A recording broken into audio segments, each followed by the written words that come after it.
ఇక ఆమెకు పిల్లలు అయ్యారు, నాకు పిల్లలు అయ్యారు. ఎట్లా పోతారు చెప్పు సార్? ఎట్లా పోతారు? నాకు 3 పిల్లలు అయ్యారు, ఆమెకి 2 అయ్యారు. తప్పు చేసింది ఆమె కాదు కదా. ఇక వెన్నకేం సంబంధం లేదు సార్. ఆ వెన్నకి ఏం తెలియదు. ఆ 2 మొగల గొడవ ఏమో నాకది తెలియదు. నాకది తెలియదు కానీ మా ఊళ్ళోకి వచ్చి మాత్రం కొట్టిరు చూడు. ఇది ఒకటి నిజం. ఎలా బావమరిది ఆమె 2 వచ్చారు. అయినను మా ఆయనను మరి ఆయన తప్పు చేశాడు. ఇగో ఇది సగట్టి వచ్చింది కదా. ఇగో చెప్తే సారు, నేను పెళ్లి చేసుకుంటు కదా. నా పెళ్లి చేసుకున్నాక సంవత్సరంకి వచ్చిందో ఎప్పుడు వచ్చిందో తెలియదు నాకు. వచ్చింది 1 సంవత్సరం ఉన్నాం మనకి ఇద్దరం కూడా. ఉన్నాక ఇట్లా నీగా గొడవ పడ్డది అనుకో నాతోటి. గొడవ పడితే నేను ఉంటాను, నిన్ను వెళ్ళిపోయాను అనుకో. పిల్లలు అప్పటికి పుట్టిరు నాకు 3 చిన్న చిన్నగా ఉండ్రి. 2 ఏళ్ళు ఉండ్రి అనుకో. ఉంటే 10 సంవత్సరాలు ఇడిస పెట్టింది సార్ నాకు. ఆమె దగ్గరనే ఉన్నాడు అనుకో. నాకు 6 సంవత్సరాలు ఇడిస పెట్టింది నాకు. రాలేడు. ఇక ఆమె దగ్గరనే ఉన్నాడు. భూమి అమ్ముకున్నాడు, ఇల్లు అమ్ముకున్నాడు. ఏం చేసిండు ఏమో నాకది తెలియదు చూడు. ఇక నాకది తెలియదు కదమ్మా. ఇప్పుడు కావాలనుకుంటున్నావా? కావాలి సార్. మరి ఆమె కోర్టులో కేసు పెట్టి ఎట్లా మరి? కేసు ఎందుకు కడతారు సార్? ఎందుకో ఇప్పుడు ఏం లేదు, ఆస్తి అయితే ఏం లేదు. కొద్దిగా ఉన్నదానికి ఆస్తి అతనికి ఏం లేదంట. ఏం లేదు, కొంచెం తా ఉన్నది, ఇల్లు తా ఉన్నది కదమ్మా. అది నీకు తెలియదు కదా. అబద్ధం నీకు తెలియదు. ఏంది అది చేయని ఎవరికి ఇచ్చారో నాకు తెలియదు. ఫస్ట్ 4 ఏళ్ళు గోపాల్ నాకు తెలుసు. గోపాల్కి ఇచ్చారని తెలుసు నాకు కూడా. చెప్పింది అదే చెప్పింది నాకు. అడిగాను ఆయన, అది మీ ఆయన పొలం కాదంట. అది 3 గుట్ల పోయింది. అది 8 పోయింది. పోయింది.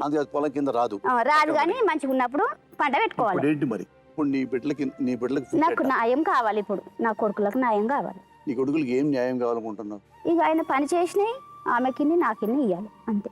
అతను తప్పదు. తప్పదు మరి, చేసుకున్నందుకు తప్పదు కదా. చేను అమ్మేసిండు, ఇల్లు అమ్మేసిండు, పైసలు అట్లనే ఉన్నాయి. అవి ఎక్కడ పోలేవు. ఎక్కడ పైసలు?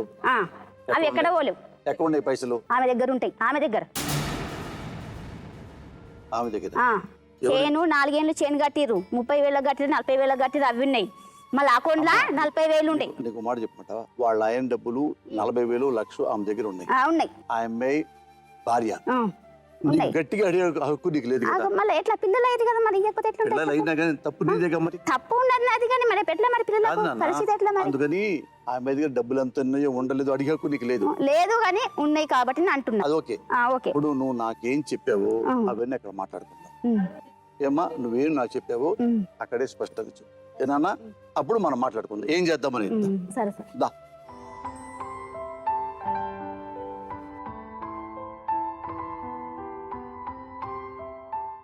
తెలుసా నేను ఎందుకు ఇక్కడ కూర్చోబెట్టానో? నిజాలు నీకు తెలుసు. నీ నోట్లోంచి నిజాలే రావాలి, అబద్ధం రావద్దు. అందుకని నేను కూర్చోబెట్టా. నువ్వు న్యాయదేవతలాగా ఇది కుల్లాగా మాట్లాడాలి. తప్పు వాళ్ళదా వీళ్ళదా నువ్వు ఆ అమ్మాయిని అడిగే హక్కు నీకు ఎప్పటికీ రాదు, లేదు. అది గుర్తుపెట్టుకో. ఇతనే నీకు జవాబుదారి. నిన్ను మోసం చేశాడు కదా. అందుకని నువ్వు ఏమందో నాకేం చెప్పావు స్పష్టంగా అతను అడుగుతుంటా, నువ్వు వింటా ఉండు. ఏనన్నా?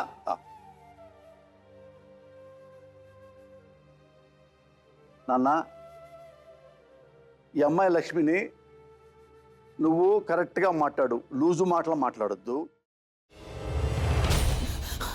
నువ్వు ఇంకేమన్నా చెప్పాలా? ఇంకేమన్నా అబద్ధం చెప్పాలనుకుంటే చెప్పేయి. నేను చూడాలనుకుంటున్నాను నన్ను మోసం చేయడానికి నువ్వు ఎంత నీచానికి దిగజారగలవు అని. ఎందుకు ఆలియా, ఎందుకు నువ్వు ఇలా చేసావు?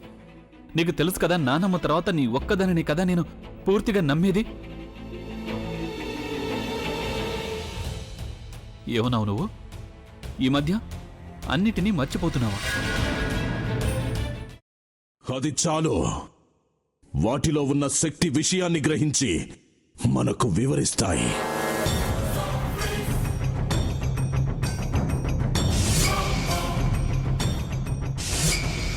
ఎవరు ఆ దండ విప్పొద్దు, గది తలుపులు తెరవద్దు.